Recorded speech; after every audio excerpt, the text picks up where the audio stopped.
Hi, I am Dr. Vijaya Kumar Reddy from Sunshine Hospital.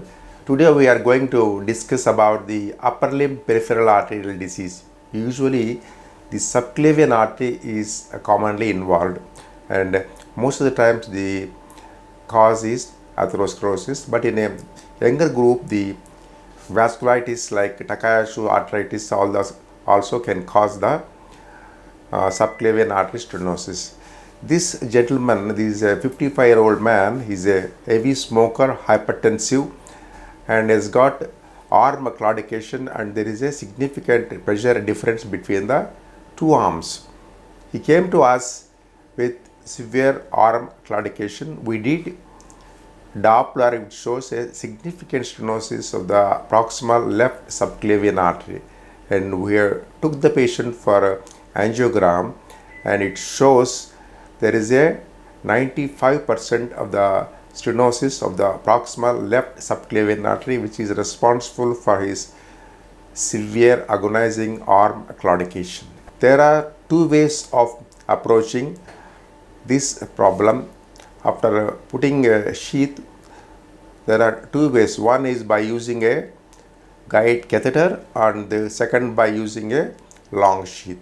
Here we took a 7 French long sheath and engaged the left subclavian artery.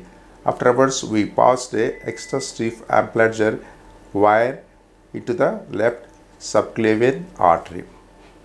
We took angios, and it shows a very significant lesion, and the pressure gradient between the proximal and distal subclavian is 20 millimeters of mercury, which indicates very significant stenosis. So afterwards, after passing the extra stiff wire, we introduced a 7 into 37 express vascular LD stent and implanted the stent at 8 atmospheres, and the waist is unfolded.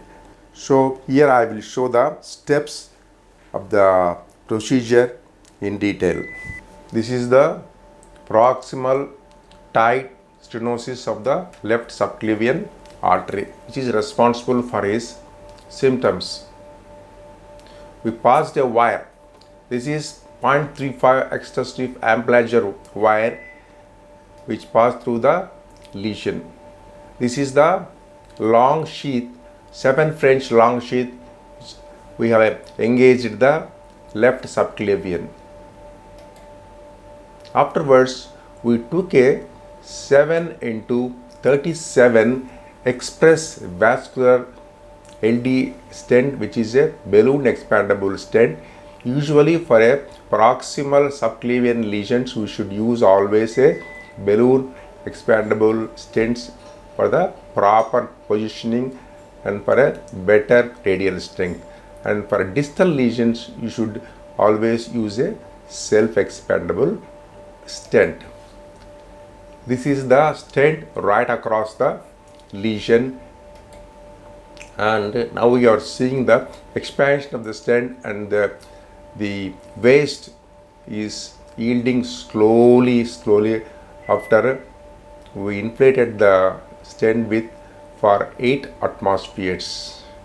This is the yielding of waist.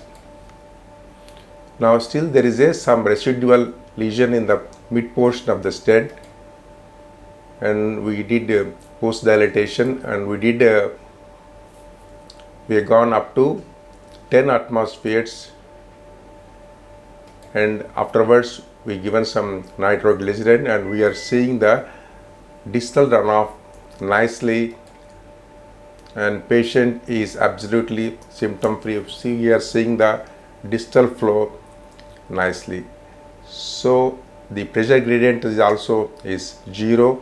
There is no arm claudication, there is no dissection, and patient is absolutely asymptomatic. And the strong advice given to the patient is to use the antiplatelets, statins, control of hypertension, and absolute stoppage of smoking. This is the case of a left subclavian tight proximal stenosis how to treat endovascularly.